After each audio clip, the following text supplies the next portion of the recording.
오늘 제가 읽어드린 이 마태복음에는 세 가지 비유가 나옵니다.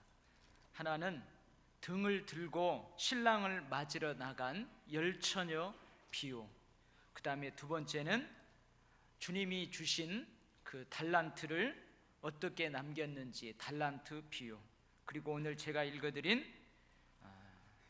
양과 염소의 비유, 이 세 가지 비유의 말씀이 기록되고 있습니다. 이 세 가지 비유를 통해서 마태복음 25장에서는 종말과 심판에 대해서 우리에게 말씀하십니다. 등을 들고 신랑을 맞으러 나간 열처녀 비유에서 주님은 종말에 대해서 이렇게 말씀하십니다. 그런즉 깨어 있어라, 너희는 그날과 그 때를 알지 못하느니라. 등을 들고 신랑을 맞으러 나간 열처녀 비유를 통해서 종말이 있긴 한데 그 종말의 날과 그 종말의 때는 아무도 알지 못한다, 이것을 말씀하십니다. 그리고 그날에 있게 되는 심판은 기름을 준비한 슬기로운 5명의 처녀와 기름을 준비하지 못한 미련한 5명의 처녀로 나누어 놓습니다. 달란트 비유를 통해서도 주님은 종말에 대해서 이렇게 말씀하십니다. 오랜 후에 그 종들의 주인이 돌아와, 다시 돌아온다는 것입니다. 종말을 주인의 오심으로 설명하고 있습니다. 주인이 오신 그날에 있게 되는 심판은 착하고 충성된 종과 악하고 게으르고 무익한 종을 나누어 놓습니다. 오늘 본문에서도 종말과 심판에 대해서 말씀하십니다. 주님은 종말에 대해서 오늘은 이렇게 말씀하십니다. 인자가 자기 영광으로 모든 천사와 함께 올 때에, 종말을 어떻게 그리고 있냐면 영광스러운 왕이신 주님이 천군 천사를 대동하고 영광의 보좌에 앉으시는 것으로 설명하고 있습니다. 예수님이 처음 이 땅에 오실 때는 갓난아기로 힘없는 어린 양의 모습으로 마구간으로 오셨어요. 근데 이 종말의 때에는 영광 받으시는 왕, 천군 천사를 대동하고 이 땅에 주님이 오신다, 그렇게 설명하고 있습니다. 그날에도 역시 심판이 있습니다. 모든 민족을 그 앞에 모으고 각각 구분하기를.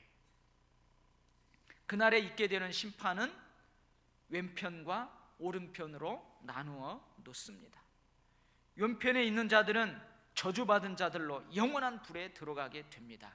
오른편에 있는 자들은 영생에 들어가게 됩니다. 여러분, 일주일 동안 힘차게 삶을 살고 왔는데 오늘 종말에 대해서 설교를 듣습니다. 심판에 대해서 설교를 듣습니다. 여러분, 종말이 있다는 것을 믿습니까? 잘 모르면요, 개인의 종말을 경험해 보면 알아요. 여러분, 개인의 종말이 뭐예요? 죽음이에요. 죽음을 직면해 보면은 역사의 종말도 있구나, 그걸 믿게 됩니다. 성경은 우리에게 밝히 알려주고 있습니다. 시작이 있으면 끝이 있습니다. 종말이 있습니다. 그리고 종말의 주인은 생명의 주인이시고, 그리고 흘러가는 시간, 흘러가는 역사의 주인이신 하나님이시다, 밝히 말해주고 있습니다. 그리고 성경은 우리에게 밝히 알려주고 있는 한 사실이 또 있는데, 그날에는 심판이 있다는 것입니다. 한 번 죽는 것은 사람에게 정한 것입니다. 인류의 종말은, 역사적인 종말은 한 번 있을 것입니다. 그리고 그 이후에는 심판이 있게 됩니다. 그날에 있게 될 심판은 여러 영역에서 있게 될 것입니다. 오늘 특별히 25장을 통하여서 어떤 영역에서 심판이 있느냐, 하나님께서 주신 사명, 하나님께서 맡겨주신 달란트에 대한 심판이 있을 것입니다. 하나님께서 주신 것으로 얼마나 나누며 봉사하며 살았는지 섬김에 대한 심판이 있을 것입니다. 그런데요, 이 25장을 읽어보면 이 심판은 공통점이 하나 있어요. 그게 뭐냐면 행위에 대한 심판이라는 거예요. 어떻게 행동했는지, 어떻게 삶을 살았는지 이 행위에 대한 심판을 하신다는 것입니다. 내 중심에, 내 마음 깊은 곳에 내가 어떤 생각을 했고 어떤 동기와 목적을 가지고 살았는지 그 중심에 있는 생각, 동기, 목적에 대한 심판이 아니라 그 생각, 동기, 목적을 가지고 선택하고 결심을 거쳐서 자기가 의지를 가지고 어떤 행동을 했는가, 어떤 행위를 했는가, 어떻게 행했는가, 그것을 심판하십니다. 여러분, 어찌 보면은 이 심판, 행위에 대한 심판은 하나님께서 사도 바울을 통해서 그렇게 강조하셨던 오직 믿음, 오직 믿음. 우리는 믿음만 있으면 구원받아요. 오직 믿음. 나의 공로, 나의 행함이 아니에요. 오직 은혜, 오직 은혜. 그렇게 하나님께서는 사도 바울을 통해서 우리들에게 들려주셨던, 강조해서 들려주셨던 오직 믿음, 오직 은혜와는 관계가 전혀 없는 것처럼 보입니다. 그래서 종교개혁자 루터는 이 마태복음처럼 행함을 강조하고 있는 저 야고보 서신, 그 서신을 지푸라기 서신이라고 그랬어요. 지푸라기 서신이라까지 그렇게 했습니다. 여러분, 우리는 이 행위 심판이 이 마태복음에서 왜 강조되고 있는지 그 배경이 있어요. 그 배경을 알아야만 합니다. 이 마태복음서가 쓰여지는 60년 중반 이후의 상황이 이렇습니다. 외부적으로는요, 로마 제국이 황제를 하나님으로 숭배하라고 교회의 신앙을 위협했습니다. 이제 갓 태어난 그리스도교, 예수 그리스도가 나의 주님이십니다, 이런 신앙 고백을 가지고 있는 교회의 신앙을 위협했어요. 예수 그리스도가 주님이 아니고 전 세계 이 거대한 로마 제국을 다스리는 황제가 주님이다, 그렇게 고백하라는 거예요. 이런 외부적인 위협이 교회의 신앙을 어지럽게 했습니다. 또한 이제 갓 태어난 그리스도교를 이단자로 취급하는 유대교와의 갈등이 있었습니다. 여러분, 이런 상황에서 교회는 믿음을 행함으로 보여주어야 했습니다. 그 사람의 믿음은 그의 행함과 일치되어야 한다. 그래서 행함으로 그 믿음이 온전케 된다. 그래서 이것을 강조했던 것입니다. 내부적으로는요, 바울의 복음이 뭐예요? 하나님께서 바울을 통해서 강조하는 그 복음이 뭐예요? 이신칭의, 오직 믿음으로 말미암아 의롭게 된다. 오직 믿음으로 말미암아 의롭게 된다는 거예요. 예수 그리스도를 믿는 믿음으로 말미암아 구원받는다, 이것입니다. 우리의 공로와 상관없이 오직 하나님의 은혜로 구원받는다. 이게 바로 바울이 애써 전하는 복음의 내용이에요. 근데 이 복음에 대한 오해가 있었습니다, 교회 안에. 아, 그래? 그러면은 죄가 많은 곳에 오히려 하나님의 사랑과 은혜가 넘쳐나겠구나. 아, 그럼 우리 더 많은 죄를 지어야 되겠네. 그리스도의 법을 성취하고 율법에 얽매일 필요가 없이 율법이 요구하는 우리의 거룩하고 윤리적이고 도덕적인 그 행위에 상관없이 오직 예수를 믿는 그 믿음만 가지고 있으면 되겠네. 어떻게 살아도 괜찮아. 여러분, 이러한 오해들이 교회 안에 있었어요. 여러분, 우리는 잘 알고 있습니다. 믿음과 행함은 하나다는 것을 잘 알고 있어요. 근데 굳이 믿음과 행위를 구분하자면 이런 상황에서 교회가 뭘 더 강조하는 거예요? 행위를 더 강조하게 되었던 것입니다. 우리는 잘 알고 있습니다. 우리의 신앙에 있어서 믿음과 행위는 동전의 양면과 같아요. 여러분, 동전이 앞면이 있고 뒷면이 있잖아요. 절대 앞면과 뒷면을 구분할 수 없는 거죠. 떼어낼 수 없는 거예요. 결코 그리스도인의 믿음과 행위는 별개의 것이 아니에요. 하나예요, 하나. 여러분들이 이러한 이해를 가지고 오늘 본문 행위 심판에 대한 가르침을 받아들이면 은혜가 될 줄 믿습니다. 오늘 본문의 행위 심판은 특별히 어떤 면에 있어서 심판을 하냐면 섬김에 대한 행위, 섬김에 대한 삶을 어떻게 살았는지 그거에 대한 심판의 내용을 기록하고 있습니다. 첫 번째 깨닫는 게 있는데요, 그게 뭐냐면 사람들은 누구나 하나님께로부터 받은 것들이 있습니다. 하나님께서는 어떤 사람에게는 다른 사람보다 더 많은 재물을 주십니다. 어떤 사람에게는요, 지식과 총명을, 어떤 사람에게는 건강을, 또 다른 사람에게는 사회적으로 지위와 명예를 주셨어요. 권력을 주셔요. 하나님께서 그 사람에게 그것을 특별하게 주시는 이유가 있습니다. 하나님이 다른 사람들보다도 여러분에게 많은 물질을 주셨습니까? 그럼 하나님이 그것을 복으로 주신 거예요. 그래서 그것을 여러분 누릴 자격이 있는 거예요. 하나님이 복으로 주신 것은 여러분이 누릴 자격이 있어요. 하나님께서 남다른 지혜와 총명을 여러분에게 주셨습니까? 그럼 그것을 가지고 누릴 자격이 있어요. 여러분의 삶을 누릴 자격이 있어요. 왜요? 그렇게 하라고 하나님이 여러분에게 주신 것이에요. 여러분, 하나님께서 여러분에게 사회적으로 높은 지위와 명성, 권력을 주셨습니까? 그럼 그걸 누리라는 거예요. 그러나 여러분, 우리는 한 걸음 더 나아가야 됩니다. 그것을 자신만을 위해서 누리라고 주신 것이 결코 아니라는 사실입니다.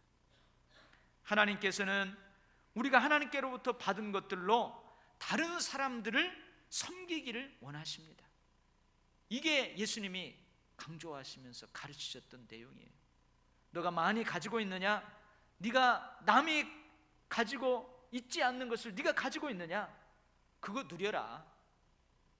그러나 거기에서 머물지 말고 그것을 가지고 없는 자들을 섬겨라. 누리고 저축도 하고, 그리고 나누고 섬기고 드리고 베풀어라. 이게 바로 하나님께서 우리를 향해서 원하시는 것입니다. 나눔과 섬김을 통해 다른 사람들의 부족함을 채워주는 삶을 우리가 살아가기를 하나님은 원하십니다.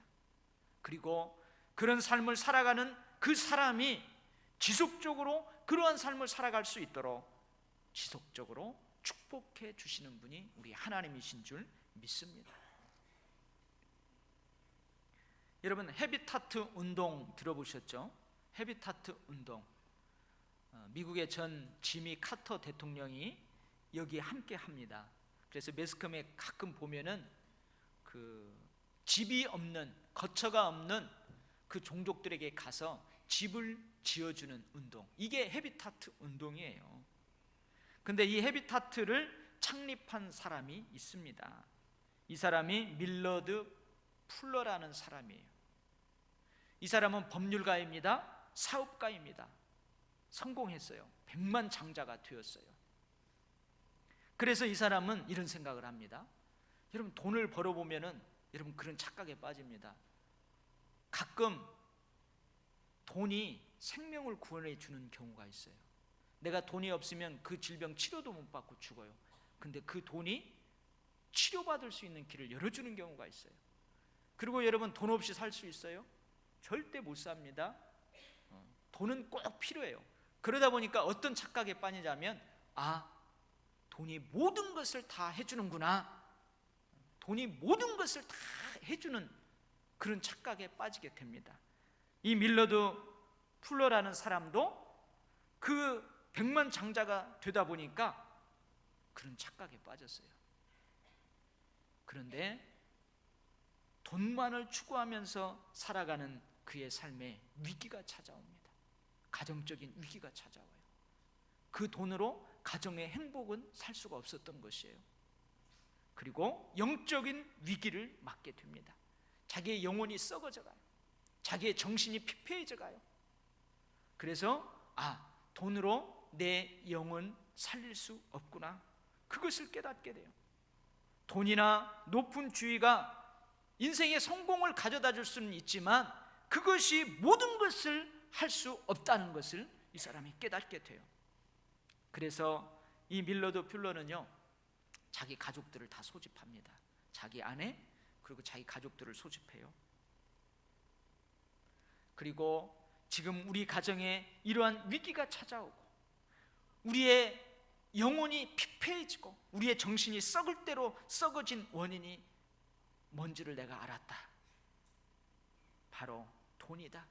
너무나 부유한 삶이다. 이것이 오히려 하나님으로부터 멀어지는 원인이 되었다. 그러니 우리가 이제는 우리가 가진 모든 것을 필요로 하는 사람들에게 나누어 주자. 가족회의에서 이렇게 결정을 합니다. 그리고 이 결정에 따라서 헤비타트가 창립되었습니다. 근데 이 헤비타트는 몇 가지 원칙이 있다고 그래요. 첫 번째는요, 그 어려운 가정을 찾아가서 집을 지어주는데 함께 짓는다고 그래요. 그 지어진 집에서 살 그 사람과 이 헤비타트 운동에 참여하는 그 참여자들이 함께 집을 짓는데요. 너희들은 가만히 있어라, 우리가 다 지어줄게, 그게 아니고요. 그래서 함께 한 바퀴스의 땀을 쏟아내면서 그 집을 짓는데요. 두 번째는 그 집이 완공되면은 그 집에 입주하는 가족들은 건축비를 상환해야 한다고 합니다. 근데 그 집값은 저소득층도 그 집에 들어가서 사는 사람이 갚을 수 있을 만큼, 감당할 수 있을 만큼 그 수준으로 책정을 한다는 거예요. 그러니까 뭐예요? 공짜가 아니라는 것, 자존심을 세워주는 거죠. 세 번째는 그 지어진 집에 입주한 사람은 이후에 헤비타트 동역자로 일해야 한다는 것입니다. 입주자들도 받은 만큼 다시 나누는 삶을 살아야 한다는 것입니다. 이게 바로 헤비타트의 진정한 목표라고 합니다. 내 집을 마련하고 나면 그것이 끝나는 것이 아니라 내가 다시 남을 위해서 집을 짓는 수고를 하는 것, 그래서 나누는 삶을 끊임없이 실천해 가는 것, 그것이 바로 헤비타트 운동의 가장 중요한 목표라고 합니다. 사랑하는 우리 도율교회 성도 여러분, 잠언 19장 17절 말씀을 여러분의 말씀으로 받으시기 바랍니다. 가난한 사람을 불쌍히 여기는 사람은, 나보다 덜 가진 사람들, 나보다 덜 건강한 사람들, 나보다 더 낮은 곳에서 살아가는 사람들, 그 사람들을 불쌍히 여겨서 그 사람들에게 베푸는 사람은 여호와 하나님께 빌려드리는 것이니 그가 한 일에 대하여 여호와 하나님이 갚아 주실 것이다. 여러분, 우리가 나누고 섬기고 드리면은 손해 보는 것 같잖아요. 근데 그렇지 않다는 거예요. 하나님께 빌려드리는 것이래요. 그러니 하나님이 나중에 그 사람에게 갚아 주신다는 거예요. 할렐루야. 두 번째로 우리가 이 말씀에서 깨닫는 것은 섬김의 행위에 대한 심판의 주인은 누구냐? 주님이십니다. 심판의 주인은 영광의 보좌에 앉으신 주님이세요. 예수 그리스도세요. 주인이시며 왕이신 예수 그리스도, 우리 주님께서 심판의 주인이십니다. 여러분, 가끔 텔레비전에서 출발 동서남북이라는 프로그램을 여러분 보셨지요? 사회자가 문제를 냅니다. 맞으면 O, 틀리면 X. 그래서 가운데 줄을 긋고 정답에 쓰라고 그래요. 자기가 생각하는 정답에 쓰라고 그래요. 그러면은 수많은 사람들이 동글뱅이로 갔다가 가위표로 갔다가 왔다 갔다 합니다. 그래서 시간이 딱 되면은 더 이상 움직이지 못하게 탁 막잖아요. 여러분, 출발 동서남북에서는 왼편과 오른편을 누가 결정해요? 내가 결정합니다. 그러나 오늘 본문에서 심판의 날에 오른편과 왼편에 서게 되는데 그 서게 되는 위치는 내가 선택하는 것이 아닙니다. 주님께서 그 위치를 정해 주십니다. 내가 선택하는 것이 아니라 심판의 주인이신 주님께서 너는 오른편에 서라, 너는 왼편에 서라 결정해 주십니다. 그런데요, 제가 이 말씀을 가만히 묵상해 봤는데 사실은 주님이 결정하시는 게 아니고 내가 결정합니다. 내가 결정해요. 왜요? 살아생전에 내가 어떻게 살았느냐에 따라서 하나님께서 결정하시기 때문에 그래요. 그래서 사실은 내가 결정하는 거예요. 심판의 날, 종말의 날, 그날 결정되는 것이 아니라 지금, 내가 지금 살아있는 지금, 내가 살아있는 여기, 내가 살고 있는 이 시간, 이곳에서 결정된다는 말이에요. 여러분, 천주교에서는 죽은 자를 위한 기도가 있어요. 그런 교리가 있어요. 그래서 여러분, 이 땅에서 살면서 천국에 가기에 조금 2% 부족한 사람들은 천국에 안 가고 지옥도 안 가고 연옥이라는 곳에 가 있다는 거예요. 2% 부족하다는 거죠. 그러면은 이 땅에서 살아있는 사람들이 그를 위해서 간절히 기도하면은 그 2%가 채워져 갖고 그 사람이 연옥에서 천국으로 샥 올라간다는 거예요. 여러분, 이건 비성경적인 교리입니다. 여러분, 종말이 오면, 심판이 딱 날이 오면 그 끝나는 거예요. 더 이상 우리가 할 수 없는 일이 없습니다. 여러분, 불교에서도요, 죽은 자가 극락왕생할 수 있도록 불공을 드립니다. 1,000만 원짜리 불공도 드리고요, 몇백만 원짜리 불공도 드려요. 비성경적이에요. 그럴 필요가 없습니다.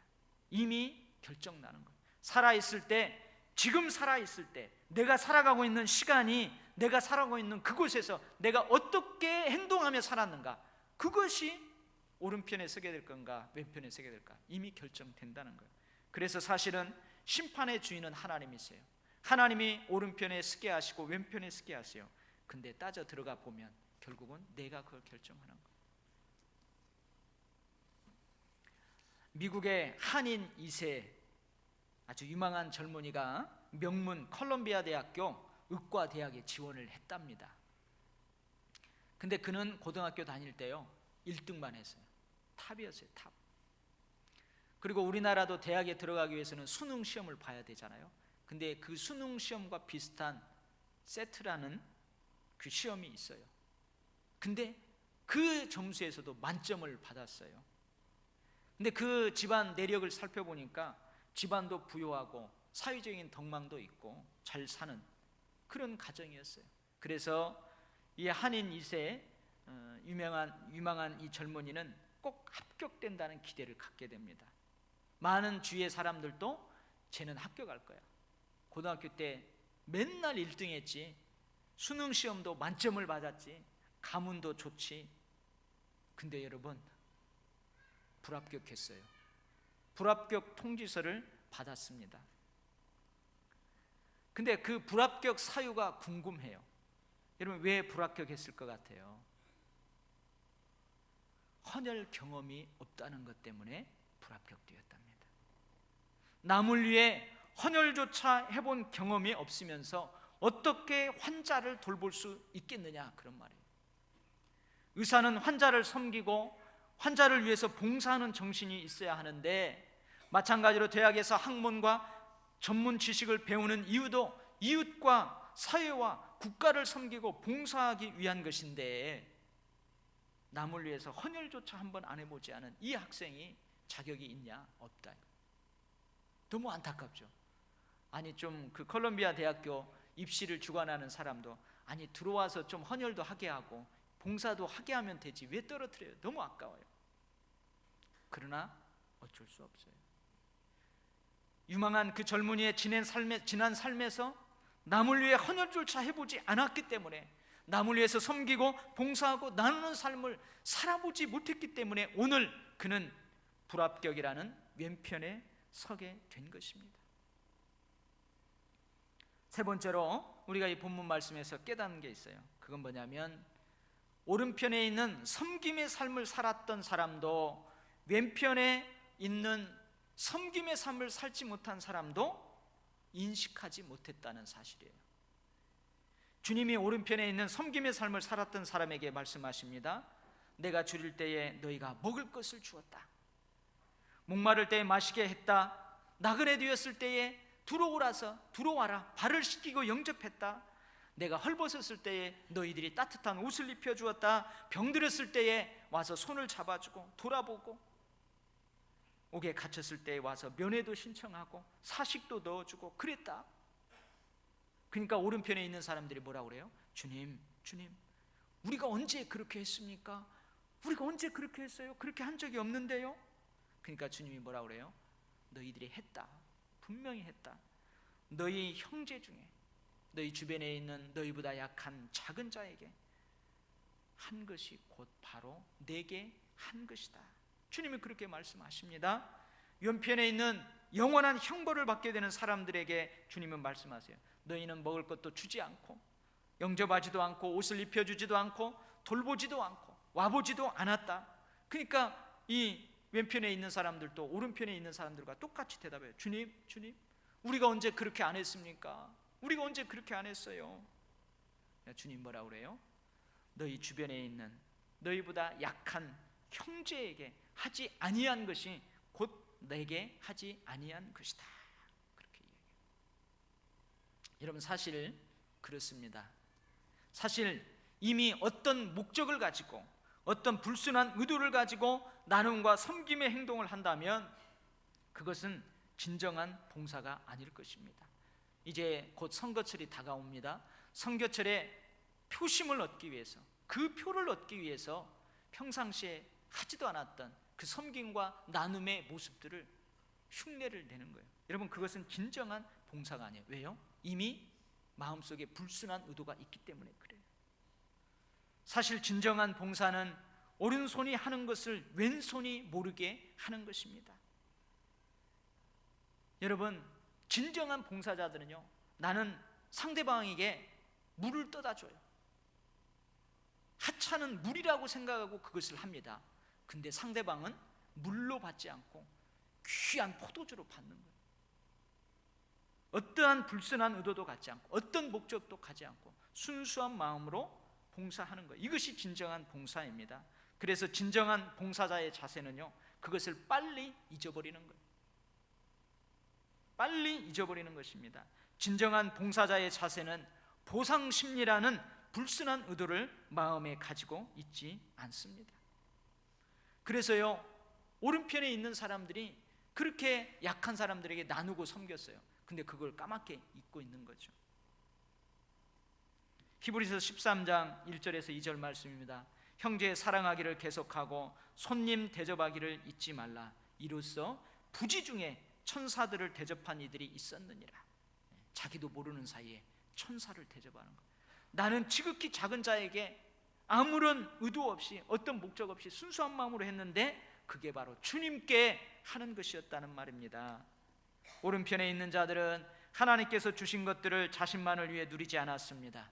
작은 자들에게 나누었습니다. 베풀었습니다. 작은 자들을 섬겼습니다. 그런데 그것이 바로 주님께 하는 것이라는 사실을 몰랐어요. 그런데 주님은 알았습니다. 주님은 그들의 섬김과 나눔의 흔적들을, 봉사의 행위를 기억하고 계셨던 것입니다. 바로 나를 위해서 너희가 한 것이니라. 왼편에 있는 자들은 하나님께서 주신 것들을 자신만을 위해 누리며 살았습니다. 작은 자들을 돌아보지 않았습니다. 무시했습니다. 외면했습니다.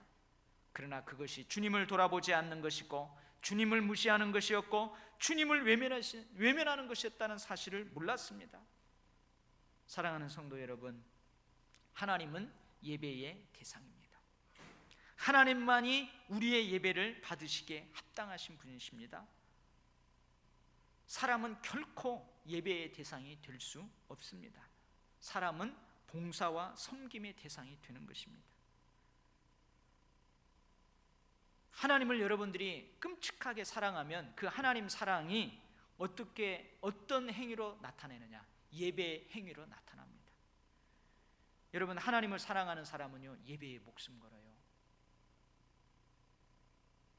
하나님을 사랑하는 사람은요, 예배에 목숨 건다니까요. 이게 진짜 하나님 사랑하는 사람이에요. 하나님 사랑한다고 하면서 여러분 예배적 삶, 예배도 제대로 못하면 그거 거짓말이에요. 하나님을 진짜로 사랑하는 사람은 예배 생활을 결코 소홀히 하지 않습니다. 그러면 여러분, 하나님 사랑이 사람들에게는 어떻게 나타날까요? 내가 하나님의 사랑을 가지고 있어요. 그러면은 내 이웃에게 어떤 모습으로 그 사랑이 표출되냐 이 말이에요.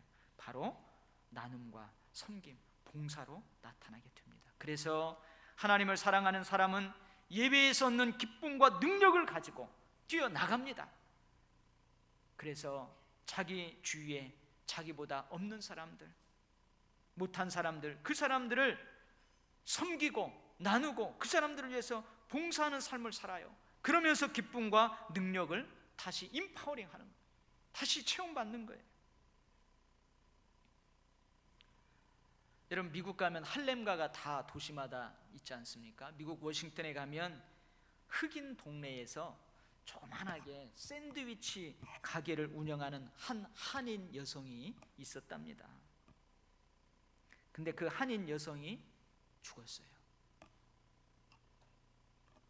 근데 그 여인이 죽는 날, 그 여인을 기억하면서 수많은 사람들이 그 가게 문으로 몰려들었어요. 그 가게로 몰려들었어요. 그리고 그 가게 창문에다가 고인의 사진, 그리고 사랑이 담긴 메모지, 그리고 꽃, 인형, 그런 것들을 수북하게 가져다 놓았습니다.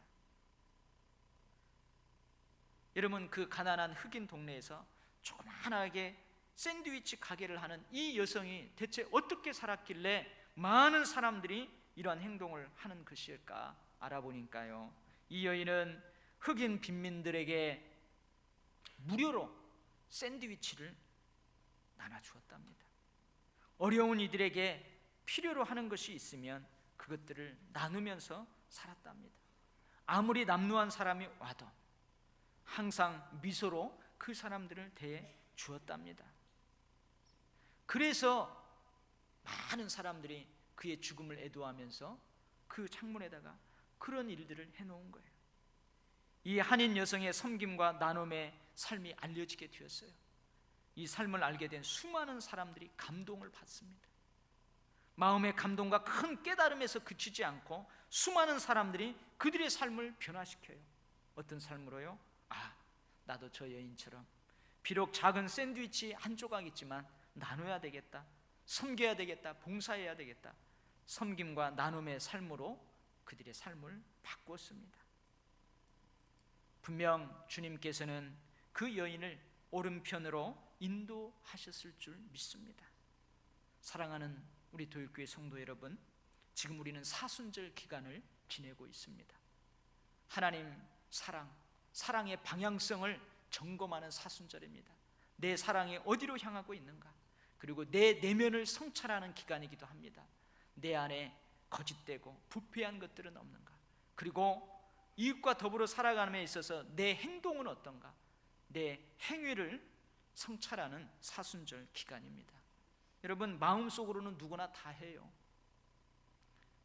여러분, 마음속으로는 무엇이든지 다 합니다. 다 해요. 여러분, 다윗이 하나님께 복을 받은 이유가 뭔 줄 아세요? 성전을 지어야 되겠다, 내가 해야 되는데, 그 마음에서 끝나지 않았어요. 그것을 실행에 옮기려고 선지자를 통해서 하나님께 물어봐요. 마음속으로는 무엇이든지 다 합니다. 그러나 마음속에서 그치지 않고 행동으로 옮길 때 주님께서는 그 사람을 오른편으로 인도하십니다. 오늘 주님은 중심에 가지고 있는 생각, 동기, 목적에 대해서 심판하는 것이 아닙니다. 그런 생각과 동기와 목적을 가지고 선택과 결심을 거쳐서 의지를 가지고 행하는 그 행동, 행위, 행함에 대해서 주님은 심판하십니다. 사랑하는 성도 여러분, 믿음과 행함은 하나입니다. 일치됩니다. 우리는 어느 한쪽으로 치우쳐 있지는 않습니까? 우리가 한쪽으로 치우쳐 있기 때문에 한국 교회가 세상의 손가락질을 받고 있는 것은 아닙니까? 우리의 행함이 거룩하지 못하고 우리의 행함이 세상 사람들에게 존경받지 못하기 때문에 이 교회가 세상 사람들로부터 지탄을 받고 있는 것은 아닙니까? 이러한 시점에서 우리는 이 말씀을 은혜로 받아야 될 줄 믿습니다. 저와 여러분, 우리 모두가 심판의 그날에 다 오른편에 앉는 그런 축복이 있기를 간절히 바랍니다. 아멘. 기도하겠습니다. 하나님 아버지, 우리에게 주님께서 주신 것들이 있습니다. 누리라고 우리에게 주셨습니다. 그러나 우리는 하나님이 주신 것인 줄을 알기 때문에 그것을 뛰어넘어 섬기고 나누고 베푸는, 드리는 그런 삶을 살아가야 될 줄 믿습니다. 오늘 말씀 어찌 보면 참 부담스러운 말씀입니다. 주님, 마음에서 머무르지 않게 하시고 우리가 행함으로 손발을 움직일 수 있기까지 능력을 주시옵소서. 사순절 기간에 우리의 행동이, 우리의 삶이 조금이라도 주님 보시기에 아름답게 바뀔 수 있도록 그렇게 역사하여 주시옵소서. 하나님, 우리 장로님 늘 기도할 때마다 하나님, 우리 도일교회가 이 지역사회에 꼭 필요한 교회가 되게 해 주시옵소서. 이 지역사회를 향해서 베푸는 교회가 되게 해 주십시오. 하나님, 그렇게 기도합니다. 우리 모두가 그렇게 기도합니다. 우리 교회가 이번 부활주의를 맞이해서 사순절 기간에 정말로 이웃을 돌아볼 수 있는 어떤 일들을 할 수 있도록 능력을 주시옵소서. 예수님 이름으로 기도하옵나이다. 아멘.